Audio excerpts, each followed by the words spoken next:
In this Class 13 of our course on electronics applied to refrigeration and air conditioning, we will explain how to perform a quick test of the IPM, Intelligent Power Module, which is used in inverter electronic boards or control cards to supply current to the compressor, being a fundamental component in the operation of modern variable speed systems. The IPM, Intelligent Power Module in inverter boards, is a power module that integrates several IGBT transistors and control circuits. Its function is to convert the DC, direct current, supplied by the PFC circuit of the same electronic board into variable three-phase AC, alternating current, to power the compressor. This is achieved by rapidly switching the IGBTs through PWM signals sent by the microcontroller, thereby regulating the compressor's speed and capacity with high efficiency and integrated protection, overcurrent, overtemperature, undervoltage. Remember that in the description of this video, you will find the link to access our full course on electronics in air conditioning and refrigeration. Below are the steps to follow to diagnose the IPM module clearly and in detail with the objective of facilitating an accurate and safe field diagnosis. First, disconnect the equipment from the electrical supply. It is important to remember that capacitors can store energy even after the equipment has been disconnected, which represents a significant electrical risk for the technician. For this reason, you must use a multimeter set to DC voltage to measure across the capacitor terminals and ensure they are completely discharged before proceeding, verifying that the reading is close to 0 volts. Additionally, it is recommended to wait a few extra minutes after disconnection and, if necessary, perform a controlled discharge using an appropriate resistor, avoiding direct short circuits that may damage components or generate dangerous sparks. Second, locate the IPM electronic circuit. This module is generally covered by heat sink fins, since during operation it dissipates a significant amount of thermal energy due to the switching of its internal electronic devices. Its pins are connected through 3 independent traces corresponding to the output phases to the compressor, in addition to an electrical connector that goes directly to the 3 compressor terminals. It is important to correctly identify this module on the board, as it is usually located in the power section and can be easily distinguished by its robust structure and proximity to high-voltage capacitors. Third, identify the high-voltage positive supply of the IPM electronic circuit. To do this, visually follow the positive trace from the largest high-voltage capacitors, which are part of the DC bus, to the IPM module. This essential line provides the energy required for switching the internal IGBTs. Proper identification of this trace allows reliable measurements and helps avoid diagnostic errors, while also improving the understanding of the equipment's power stage architecture. Fourth, identify the negative supply of the IPM electronic circuit.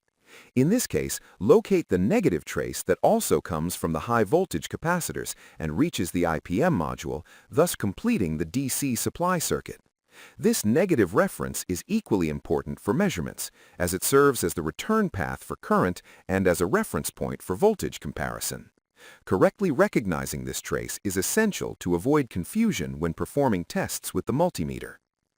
Remember that in the description of this video, you will find the link to access our full course on electronics in air conditioning and refrigeration. Fifth, identify the output points U, V, and W, which can be recognized by following the traces from the compressor connector to the IPM electronic circuit, as they correspond to the 3 phases that feed the inverter compressor. These outputs are generated by switching the internal transistors of the module and allow the creation of a variable frequency and variable voltage 3-phase signal. Correctly identifying these points is key to performing proper tests and understanding the operation of the compressor control system. Sixth, set the multimeter to diode test mode. This configuration is necessary because it allows measuring the voltage drop across the internal diodes of the IGBT transistors, which is essential for verifying their integrity. It is important to ensure that the multimeter is working properly and that the test leads are in good condition, since a poor connection may produce incorrect readings, leading to a wrong diagnosis. Remember that in the description of this video, you will find the link to access our full course on electronics in air conditioning and refrigeration. Seventh, keep in mind that the IPM electronic circuit is internally composed of 6 IGBT transistors, which include internal diodes that must be verified to ensure proper module operation. These diodes play an important role in reverse current conduction and in the protection of the devices during switching, so their condition directly affects compressor operation. A failure in any of these elements may cause anything from improper operation to complete system shutdown. Remember that in the description of this video, you will find the link to access our full course on electronics in air conditioning and refrigeration. To begin testing the integrity of the first 3 diodes, A. Place the black probe of the multimeter on the positive input of the IPM circuit, ensuring good electrical contact. B. With the red probe, measure at points U, V, and W, performing the measurements in an orderly manner to avoid confusion. C. The voltage drop values should be approximately 0.45 volts in each measurement, although they may vary slightly depending on the IPM model. D. The measurements obtained should be practically identical between each point, since significant differences may indicate internal damage in one of the diodes or transistors. Then test the other 3 diodes. A. Place the red probe of the multimeter on the negative input of the IPM circuit, maintaining a firm connection. B. With the black probe, measure at points U, V, and W, following the same procedure as before. C. The voltage values should be similar to those obtained in the previous test, indicating proper diode behavior in the opposite direction.